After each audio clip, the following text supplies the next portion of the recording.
Good morning, Countryside. I'm Jenna Basic, and this is UPC. It's a unique combination of two cultures, but it seems to be working. A food truck that fuses Mexican and Muslim cuisine made a trip to Sacramento this weekend. Taco trucks at every mosque made a stop at a Salem Islamic Center in Sacramento Friday night. They served a long line of customers, halal tacos.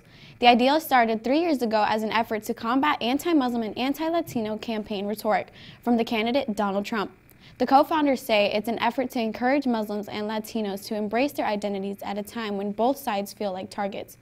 The director of the Islamic Center says they welcome the taco truck to encourage people from other backgrounds to put differences aside and get to know each other. One of the world's famous female rodents is getting honored. Minnie Mouse is among the Hollywood Walk of Fame of 2018. Minnie gets the nod on her 90th anniversary as part of the Walt Disney Company. Mickey Mouse received his star in 1978, which was his 50th anniversary with Disney. Anna Martinez, the producer of the Walk of Fame ceremonies, called Minnie Mouse a woman of the ages and says that she is a great addition to our Walk of Fame. The cost of Grad Bash 2018 will be $120, and buses will leave from Countryside High School on April 28th at 4:30 p.m. and return at 4 a.m. The last night to buy tickets online is March 27th, and the last day to buy tickets from Mr. Straub is March 21st. For more information, see Mr. Straub in D-Wing. There will be a Gold Gang board meeting next Thursday after school in Ms. Troutwine's room K7 to discuss our last tailgate. Only board members and captains need to attend. In sports, Alexis has a story on New England Patriots. Alexis?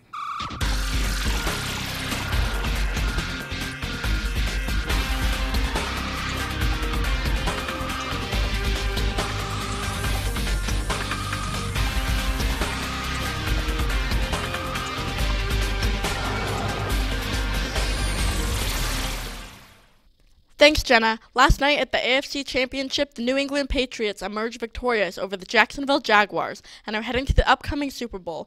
Brady shook off a hand injury that he received in practice earlier in the week, admitting that he regained confidence and did enough to win.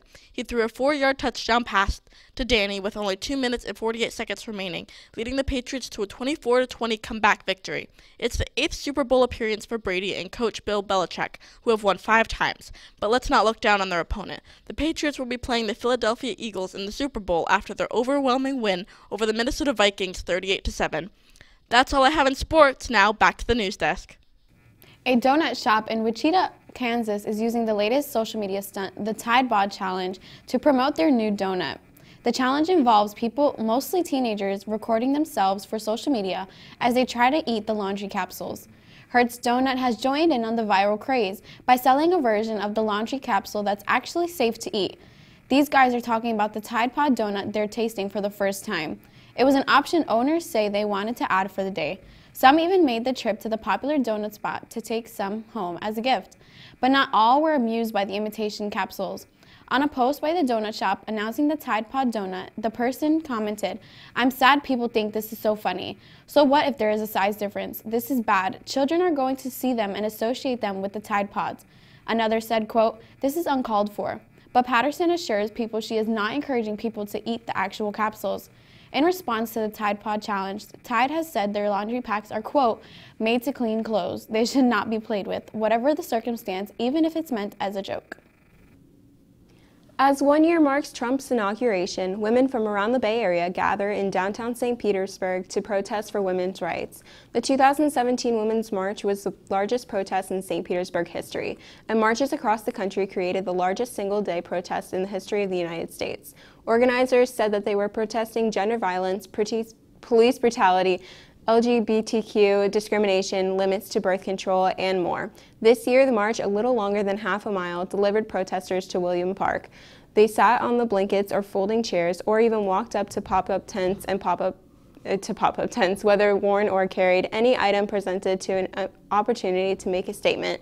Some donated plain pink t-shirts or polos. Others draped rainbow flags over their backs.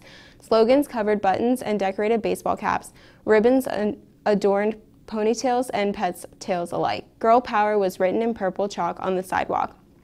St. Petersburg Mayor Rick Krinsman told the crowd, "We're going to see the Women's March become the Women's Tidal Wave." That's all we have for you today on UPC. Thank you for watching and have a wonderful day, Countryside.